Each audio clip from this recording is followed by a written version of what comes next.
So we're on the River Itchen today. It's early spring, you can see the trees are bare, and we're here, we're hopeful, we're expectant of a fly hatch, hopefully some large dark olives and perhaps, fingers crossed, some granum, but we'll wait and see on that one.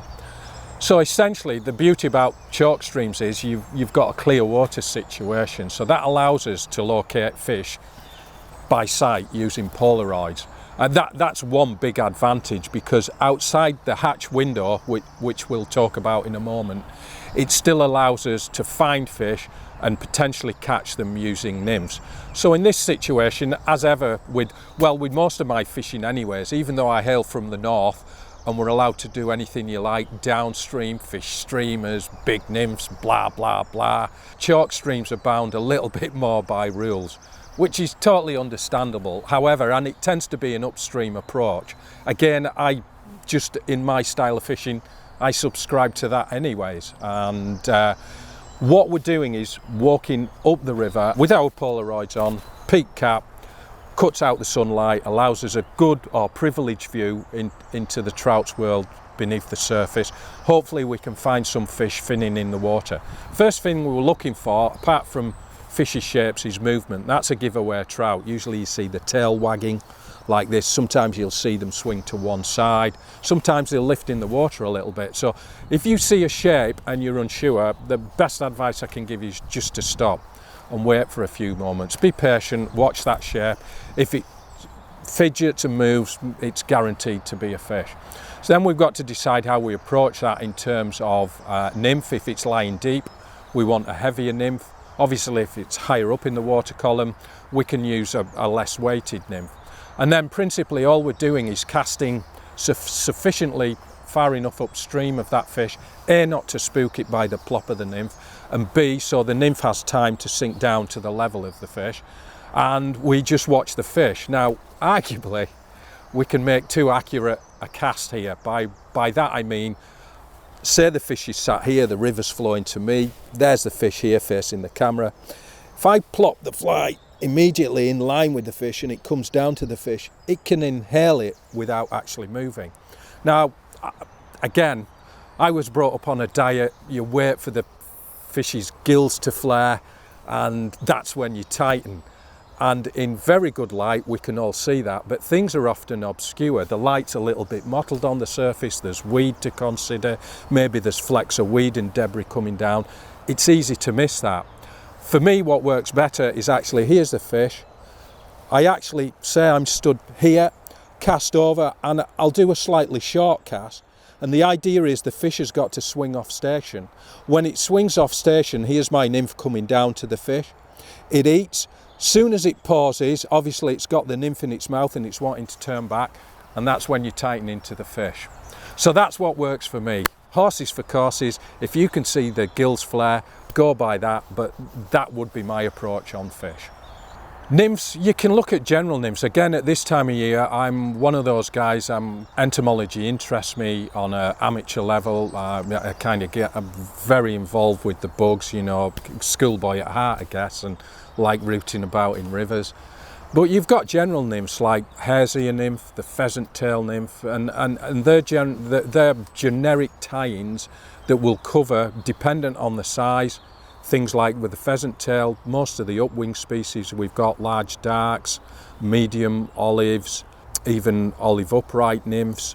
That'll be in a size 12, you can get size 14, size 16. The hare's ear, again, as a general pattern, it would cover anything from a small case caddis to a caddis pupa perhaps, or a caddis grub, and even, and probably most important, is freshwater shrimp, gammarus, because they're evident 365 below the surface, and trout would fully expect to see them any time of the year on any given day.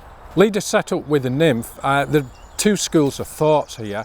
Often I'll use a tapered leader for a single nymph, and again tether it to a tippet of 4x or 5x fluorocarbon. What you've got to appreciate there, you've got a tapered leader, so there's a greater surface area in effect, and that can affect how quickly the nymph actually sinks through the water. So if I'm set up and strictly nymphing for the full day.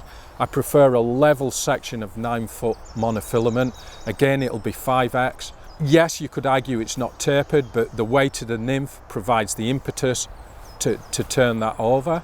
And that will sink a lot more readily because in essence you've got a much longer, thinner section of line that just cuts through the surface. Of course, if we're sighting fish, we're able to watch them. However, if we've got poor light, we can arrange a piece of wool as an indicator, either 4, 5, 6 or several feet up from the nymph. Obviously, the further away from the nymph the wool is, the less sensitive your rig is, principally because there's going to be slack in the leader to some degree. But do bear in mind it's a trade-off, because with the wool position close to the nymph, the nymph perhaps doesn't fish as deep as it's required to, i.e. if you've got it positioned 3 feet away.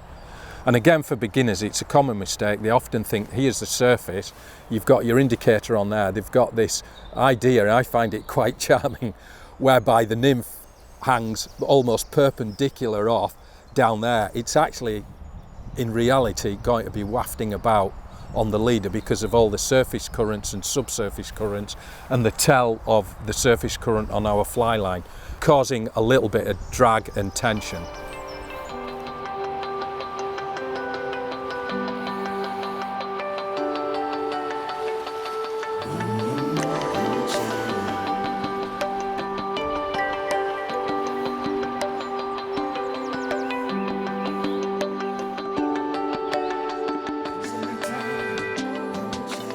I'm known for my dry fly fishing, and invariably I'll hold out for 1 or 2 rising fish, but appreciate everybody doesn't spend as much time on the river as myself. It can be precious. You might get 1 day a week, 2 days a week, you might only get 1 day a month, so you've got to capitalise on your window. Nymphing, obviously, we've spoke about some of the nymphs that we would use, and today's been a typical day where if we were to be in touch with fish, we've had to actually use nymph. And the light's been tricky with the sun out. Obviously now we're getting shadows from the tree, and you just get fleeting glimpses of fish, so it's just as well to pop some kind of indicator on there, be that a woolen indicator or one of the fully milled foam indicators. That helps not just locate whereabouts your fly is, but obviously it will dip away when a fish intercepts the fly. So they're very useful, and we've used an indicator today, and we've used a small pheasant tail nymph and a hare's ear. We've switched between the two, and it's been quite successful.